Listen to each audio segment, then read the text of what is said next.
Welcome to the Founders Odyssey podcast, where we create an environment for founders to thrive through education, inspiration, and a supportive community. My name is Nathan Bird, and I will be your host today. Our special guest today, Bennett Maxwell, a founder and entrepreneur, has his focus set on building brands and launching companies. His latest venture, Dirty Dough, which has caught massive traction and has grown to over 60 franchises and counting throughout the nation within the last 6 months, Bennett now has his sight on creating amazing culture and being a strong leader for his company. Join us today as we learn more about Bennett and his Founders Odyssey. Welcome to the show. How are we doing today? Good. Thanks for having me. Excited. Yeah, I'm excited to get into this as well, just to truly get to know you as an individual, but also share who you are to our audience, as well as understand more about this amazing traction that we hear of for Dirty Dough. So take us back. What inspires you to be an entrepreneur? And also, what is the definition of entrepreneurship and what does it mean to you? So ever since I was little, I think it kind of just runs in the family. But I mean, in elementary, I was selling candy bars, going to Costco, we'd buy the candy bars, take them to the school, put a little blanket down and sell them after school. And I've always gravitated towards that. And I just feel like it's the fairness of entrepreneurship, of you get out what you put in. I should say you get out according to the value that you are adding. And I really like that. So that's, I did that. And then I did some lawn aeration, door-to-door sales in junior high, middle school. And then I was knocking doors, selling cookie dough to pay for sports programs and selling discount cards and banners for advertisements. Like if you want to go to football camp, you got to sell those things, So I went and sold it, but that's just kind of how I grew up, was the knocking doors and cold calling and just the sales aspect of it. And then after, I started my professional career in selling, doing the door-to-door, because that's just what I was comfortable with, 100% commission every single time. So I don't know. I like that. I like that there's no ceilings on what I'm doing. And I get, it's very stressful. It causes some anxiety of, every day you're starting at zero, but entrepreneurship as a whole is very similar in my opinion to the sales of like, you get out what you put in according to the value that you put in. And I really like that. I was speaking to someone the other day and they said, oh yeah, I've got an $11,000 raise per year on my job. And I said, oh, that's great. So then I broke it down into how much that would be monthly. And mm-hmm. Then I also realized that they are capped at a specific amount per month, as well as per year. And it kind of made me very uncomfortable. So it sounds like that would make you very uncomfortable. Oh, for sure. I'm all about, sorry, go ahead. No, you're good. Efficiency. It's all about what's the most efficient way to do something. And if I'm more efficient, I either want more time off or I want to be paid more. But if you're set up, not that I'm super familiar with the corporate world, but seems like you could be more efficient, but you still need to be sitting in your desk for those 8 hours. So how can you really get creative, dive into the problems, solve those problems, and be rewarded by either more time or more money? And anyways, I'm always that efficiency, how do we make this better? Yeah. So let's talk a little bit about how, you've had influences in your life in the past and how has that created the person you are today? So let's talk a little bit about maybe a mentor or somebody who has greatly influenced you in the past. Yeah, I would say getting me into the entrepreneurship was my dad. Didn't grow up with my dad a ton. My parents were divorced, but I would see him pretty frequently. It was Cutco knives was kind of what started me off of a big mind shift that occurred. Anyways, I was selling Cutco knives. So I went and applied, got all dressed up. This was giving me like my first job, my real job. And I got accepted and then like, yeah, I would, come to training next week. It's all week, 40 hours. I go, cool. How much do I get paid? It's like, well, you don't get paid for training. And I'm like, screw this. Like, I'm not, what do you mean? You want me to, this is a scam. You guys are going to want me to work for free. Anyways, my dad helped me adjust my mindset and be like, wait a second. Like they're going to train you for free. Like that is a lot of people pay good money, tens of thousands, hundreds of thousands of dollars to be able to learn the skill of selling and follow up and referrals. If they're going to teach you that for free, you sure as hell better go. So that really changed my mind. I'm like, okay, cool. And then he also introduced me to the book, Rich Dad, Poor Dad, if you've ever heard of that book. And in there, they talk about working to learn, not to earn. And it's all about educating yourself, being a professional, knowing the most amount, in my case of sales.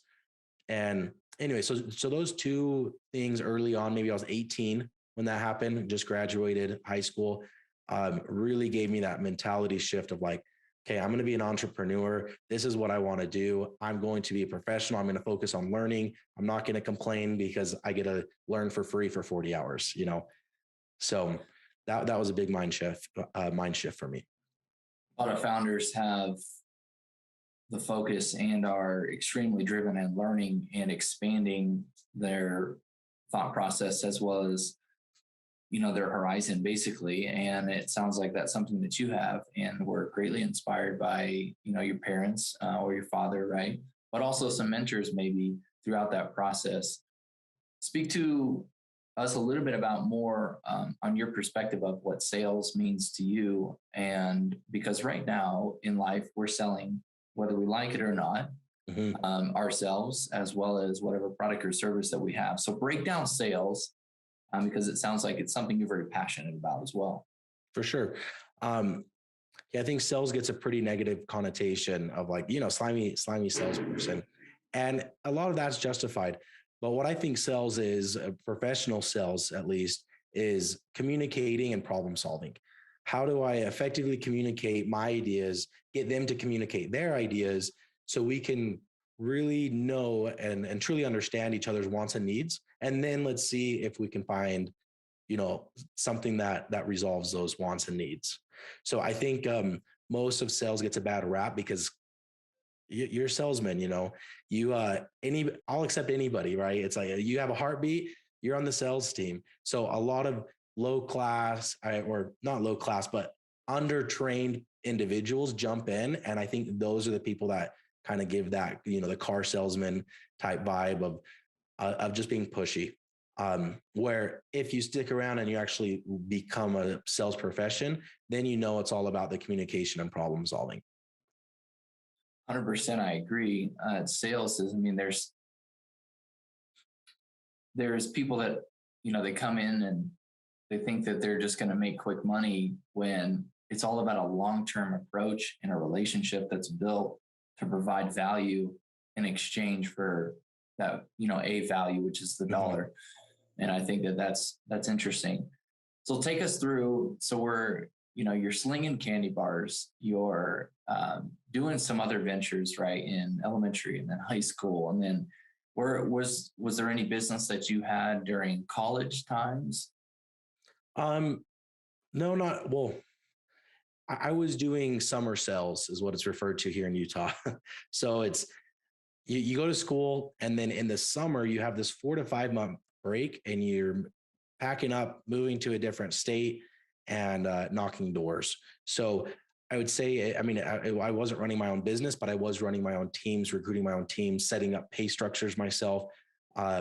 So that definitely got me started. So like I did my first summer out in California. I just did 2 months. They recruited me halfway through the summer, but in those 2 months, I outsold all the other rookies that were there for 4 or 5 months.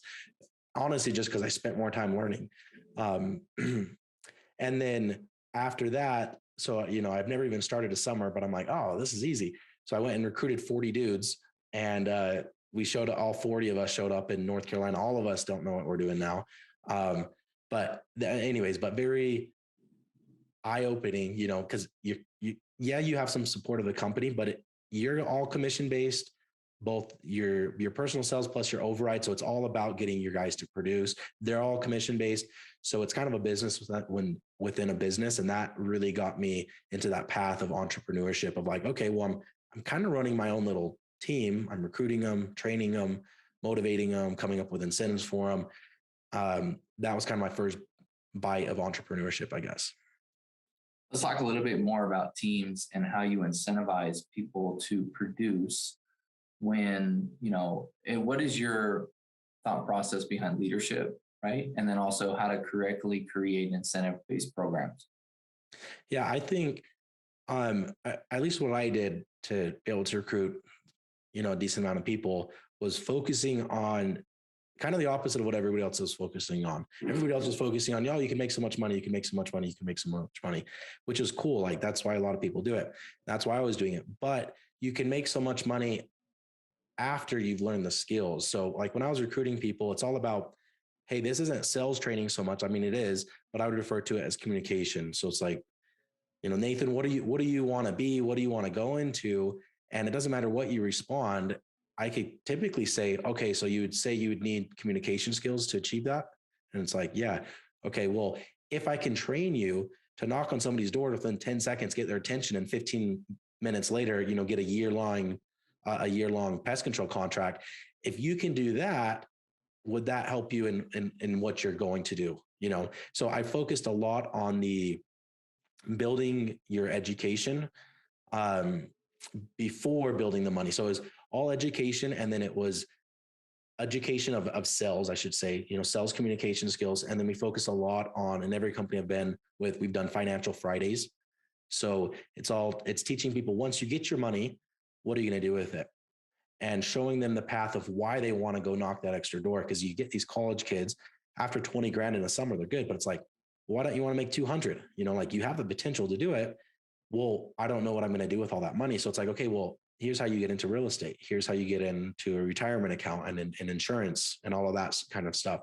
So weekly, we would train our sales reps on different types of investment opportunities, so they can actually see, okay, if I go work harder, it's going to pay off. Because money is, money doesn't get you anything. It's what are you going to do with that money? So I felt if we can show them what that money is going to actually get them, which is, passive income, which equals freedom in the future, then that's how I was getting people to buy in, focusing on that communication skills and the financial education. And then it's like the money will come. It's extremely wise, really. And what you're doing is vision casting and creating a personal incentive within that person through an introspective look, and then giving them a vehicle in order to achieve what they want, which, well, that's really good. Well, I'm sure that's translated into, what the current state is with the franchise that you're rolling with here right now. But I don't want to touch on that yet. I want to touch on a point in life, or a point of your life, where there was an extremely intense adversity that's come. And, what was one thing that you did in order to overcome that? Because I know everyone out there, all you founders, you've gone through stuff. You're looking for ways to just bounce back. And how do you do that? So share with us. There's a lot of adversity. The one that comes to mind with this current company that I'm in is, so I purchased this company just over a year ago, and I was running a solar company. I had a solar company at the time. So I thought, well, I'm going to do this part-time. So I just need other people that are willing to do this at part-time. So I put together the dream team part-time. And anyways, so I started this business with 5 other partners. So there's 6 of us. And very quickly, we can see 6 people working part-time. It was never going to work out.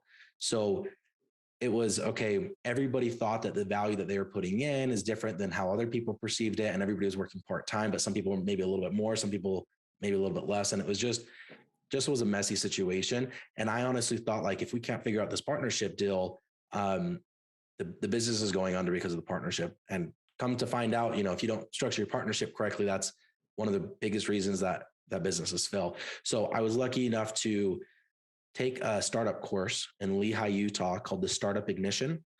It was actually one of my partners. It was, anyways, he knew this guy and he'd taken this course. His name's John Richards. So I went and took this course, and then I found out about vesting and about partnership structures and about all of these different things that I had no idea about. So we immediately set all of that up. And within a few months, and then we also set up, like, here's our vesting schedule. Here's how we're going to measure who's performing. No more part-timers, like all of these different things that really came from the startup course. So I really thought that the business was going to go under because of our partnership, and we just weren't going to figure it out. And then I took this course. I guess it comes back to like, let's keep learning. Let's learn from others. And John was kind enough to sit me down. He's like, it's never going to work with part-time people. And unless you set up vesting and sign these documents and all that. So we did. And shortly after, I exercised the right of those agreements, and I bought all my partners out. And it was, anyways, that was a turning point of the business, which is like, okay, now I have all the equity. Now I can run with this full speed because I'm in it full time. I'm putting in all the money, which I wasn't really wanting to do that, not owning the full business. It's something I've seen with many founders as they start their companies. And for you, for example, you knew that you could make money, right? Mm-hmm. Just like selling something, a product or service that was in essence created by the company owner that put all their time and effort into creating the structure, pulling together teams and whatnot. And it's interesting, a lot of people go that route too, right? They just, I'll just go and make a sale. I'll create income for myself. But there's a whole nother level when you say, okay, now I'm the company owner and I've got now a team of partners. And so it's interesting how you navigated yourself.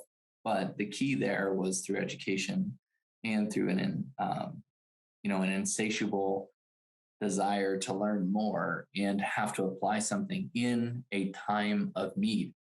So a lot of times, there are founders just like what you went through that you've got to have that information and you've got to go learn it. And that's, it looks like and sounds like what you did. So I'm glad that you got over that. Definitely made you stronger. No, yeah, for sure. And it was, investing in yourself is kind of what it came down to. I was in San Diego. I had to pay for, a flight, place to stay, plus the program for a startup course. And I just sold a solar company. I built a company and sold it within 18 months. Had a nice little exit there. And I'm like, I probably won't know it. I'll probably know most things. I didn't know anything. So it was very big. I mean, the decision to pull the trigger on it was like, I need to invest in myself, invest a portion of your income into progression. That's good. Well, that brings us to what you're currently doing. I'm really excited to talk about Dirty Dough, your vision for this, as well as how you franchise something. I know a lot of people out there, maybe they've got an idea or they have a successful, maybe a one store or two, who knows, right? And then how do they implement this franchise opportunity for other people to buy into? So explain to us a little bit about Dirty Dough and your vision behind the company. Yeah. So the vision behind the company starts well before I bought the company. It was back in early 2019. I listened to a podcast, and the guy, Jonathan Haidt, is an American psychologist. Anyways, he's tracking the suicide rates and self-harm rates in kids. And it's over doubled since social media came out. And a lot of that is this unfair comparison of comparing your normal, boring life to somebody's Instagram perfect life. And at the time, I had a 2-year-old daughter and a newborn daughter. And it's girls that are affected the most. So it's like, crap, like, how do you combat that? Like, what do you do? But that got it kind of in my head. And then a close family member, maybe a year after that, 12 years old, 6th grade in elementary, had a suicide attempt. And I'm like, this is crazy. I've never even heard of that. So that same thing, like, well, what do you do? What do you do? Well, when I bought Dirty Dough, I wanted to make the company, obviously we wanted something that makes us different than other companies. And I heard one of the employees say, dirty dough means the dough's dirty. We have more mix-ins, more fillings inside. I'm like, we're running with that. That's going to be who we are. So, and then that's also a very positive message, right? It's what's on the inside. That's what we're focusing. We're focusing on the inside of the cookie. So it's a very positive. I saw that correlation of like, man, maybe Dirty Dough could be this vehicle on educating me what to do and then providing the funds in combating mental health in kids. So that's my purpose and my vision. I feel like I have 3 customers that I have the potential to change, have an impact on their life. And it's my franchisees, it's my employees and their employees, and then it's our end consumers / the general public. So my vision for Dirty Dough is, if we've sold 60 of these in 6 months, I don't think it's out of the question to have 1,000 of these. So if we have 1,000 of these, what kind of impact can we have at that point? And at 1,000 franchises, you're having hundreds of franchisees. So how can I impact their lives? And what believe I've built is the most simplistic food franchise model that exists right now. So it's lowering the barrier to entry for people to own businesses or own this franchise and have passive income, because you don't need to be a professional baker to do this. We pre-manufacture everything off-site, and then we ship these pre-portioned dough pucks to the stores. So your stores, all you have to do is pop them in the oven. It's very limited on like how you could mess it up. And then it's still a very unique product because we use these special machines. So you can look at one of our cookies and it looks like a peanut butter cookie. Well, you break it open and there's a chocolate dough in the middle. And in the very center, there's hot fudge leaking out, right? So it's a 3-layer cookie that doesn't exist, while it being a very sound and robust model for these franchisees. So that's kind of how I'm serving the first franchisees. Like, let's lower that barrier to entry to give people the chance to buy a franchise that have never worked in food. When I bought this company, I've never worked in food, and I managed it out of San Diego, me living in San Diego. The company was in Arizona. So, and then the other thing that our model's done is really brought down that cost for a franchise. So we're definitely one of the lowest, if not the lowest, food franchise model in the space, because you don't need to buy all of the a larger square footage of a space, because you don't have to manufacture your own stuff. You don't have to have your own mixers. You don't have to order your own ingredients. So that's kind of my vision with the first. Number 2 is employees. Most of our employees are, 16 to 22 years old and females. That's who works in a cookie shop. Well, guess who's, the most susceptible to the mental health crisis? Like right there. So I have a huge potential to better their lives. So we're doing, as a corporate, we pay for a life guidance coach for all of our employees and all the employees for the franchisees. So they get paired up with somebody if it's depression or anxiety or something like that, but it's also happiness mindset or guided meditation, eating habits, exercising regularly, peak performance, financial stress, things like that.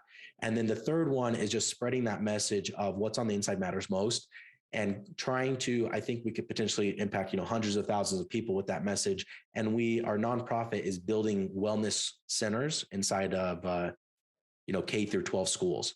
So spot that kids could come in and be educated about mental health, learn about breathing exercises, mindfulness techniques, guided meditation, things like that. So that's kind of my overall vision. I know that was a little lengthy, but I want to provide franchisees the most robust, sound business model that's going to last 40 years.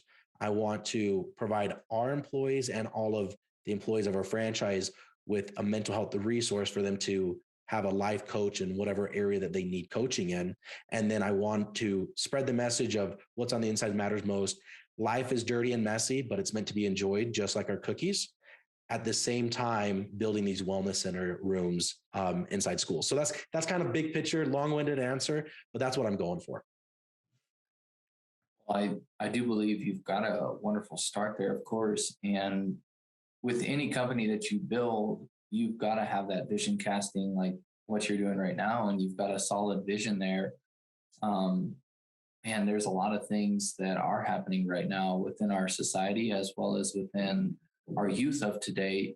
And just like what you're saying, I could get with your vision there. And I think everyone out there that's listening, tune in to what Bennett here is doing, because they're moving quickly, and you guys could be a part of the dirty dough revolution. Love it. But anyway, so we've got franchises once again, and talk to us just a little bit about, because it seems like you're a very systematic person, because I want to be able to feed some of the entrepreneurs out there that maybe they're just exiting their company. Maybe they have some discretionary income and they're looking to invest into other parts of business, as well as maybe create a franchise, or somebody who has a franchise out there or a potential franchise. How do they begin the process without going too far into the legalities? What would your suggestion be to those that want to build a franchise? So having somebody who has an existing business and wants to franchise it, really it starts with finding the best attorney, vetting a really good franchise attorney. Who else have they done franchise documents for? So that was the first step. And then the kind of steps once you find them, these are like 200-page documents and they're really scary, but man, most of it's preset, it's they're using kind of a template, and then you go in and you adjust your own numbers. So a lot of this is public information, these franchise disclosure documents, and people don't know that. So there's a website that you can go to, man, I think there's 5 states. One of them is California, one of them is Wisconsin. And if you're a franchise in that state, the state publishes, puts all your documents online. So I can go look at competitors' franchise documents. Well, what is their area protection? What do their financials look like? What does their average store do? How much do they charge for a franchise fee? What are their royalty fees? So I'm not shooting in the dark anymore. Me never doing a franchise, not being in the cookie industry or the dessert industry or the food industry, I can go look at Subway's franchise disclosure document and then compare it to Mrs. Fields, compare it to Insomnia, and then compare it to all of these other ones. Even our competitor Crumble, a lot of other competitors out there, like I mentioned, Insomnia and Mrs. Fields, and I can go look at what they're doing. What do I like? What do I don't like? And then actually have a basis. But I would say like 90% of people that even are trying to buy a franchise don't realize that you can go online and just find everybody's franchise disclosure documents, where a lot of the franchisors kind of hold it as like secret, like, oh, well, you need to earn it before we send this. It's like, dude, it's public. Well, that's interesting. So yeah, you can research that. I didn't know that, and I'm glad that you shared that with us. I know there's a lot of people out there. Of course, a lot of 85% of the people on this podcast are tech entrepreneurs, but that's fine because we've got other people just like yourself, and you're entrepreneurs in so many different industries, right? Mm-hmm. But it's really just about identifying the information, being able to create that structure. Talk to us just a little bit more about the systems that you've implemented, because it sounds like you've got a pretty analytical system, systematic approach. And how important is that with franchising? 100% important. So, I mean, everybody told me this. I was getting into franchising, and they're like, beware, running a store is completely different than being a franchisor. Because a franchisor, you're in the system of systematizing everything and providing support to make sure that the franchisees are successful. Like, that's your business. It's not how do I get a customer into my cookie store and how do I bake cookies anymore, right? It's how does this franchisee hire correctly? Who are the correct vendors that they need to do, that they need to have? So we started off with, really a lot of this can be done with the correct vendor relationships. So you could get the best realtor firm in the world, right? And they're going to help you for free because they get paid based off the commission. So a lot of these vendor relationships and the systems that we're setting up are third-party systems that we're just, vetting and making sure that they're the best system available. And then we set up everything. So somebody buys a franchise. It's like, well, how much work is this going to be? Well, it depends on what franchise, but we've tried to make it as easy as possible. You buy a franchise, here's your realtor group. They're going to send you locations. They know our specifications. You're going to sign a lease. Then here's your architect guy. He's going to do all your drawings. And then here's your builder. Here's your sign guy. Here's your payroll guy. Here's your bookkeeping guy. Here's your insurance guy. We have everything set up to really make it as easy as you can. Because when I bought this company, I wanted it to be more of a passive investment. I'm a big believer on if you own a business that doesn't make money without you working, then you just own your own job. And it's typically not a good job because you work the longest and you get paid last. So how do you get a business that you're not working in the business every single day and it's more of a passive? And that's what we try to build. This is a way for other people to put in some money, and then it's 95% of it's running by itself, assuming that you've hired a good manager. That's good. There's a lot of wealth of wisdom here in this podcast. And I just wanted to take a second to personally thank you for taking the time out of your day. I know you're busy. What is it? 60 franchises in less than 6 months. I'm pretty sure it gets busy. What's the goal? Let's do some goal setting right now. In 4 years, we want to have 750 franchises, and that's our goal. And what we do after that 4 years, whether we look for an exit at that time or we keep expanding, but that's what we're looking at doing. 750 franchises and open franchises in 4 years. Okay. Awesome. Well, how do we find you? And then also the company, and just share that with our audience today. So Dirty Dough, dirtydoughcookies.com is our website. You can find our company website through my website, just bennettmaxwell.com, BENNETT Maxwell.com. And there you can, connect with me on social media. I post typically every day on LinkedIn and Facebook, Instagram, all of that, just trying to share the ups and downs of business, trying to be as transparent as possible. I also do in the trenches report about every other week that I send out. So you can subscribe to that, just trying to get into the nitty gritty of business, the good, the bad, the ugly, and be as transparent as possible in what we're doing, what's working, what's not working. What are you looking for right now? I know you got 750, and how can we as a collective with the Founders Odyssey help you? Man, we're looking for a lot of stuff.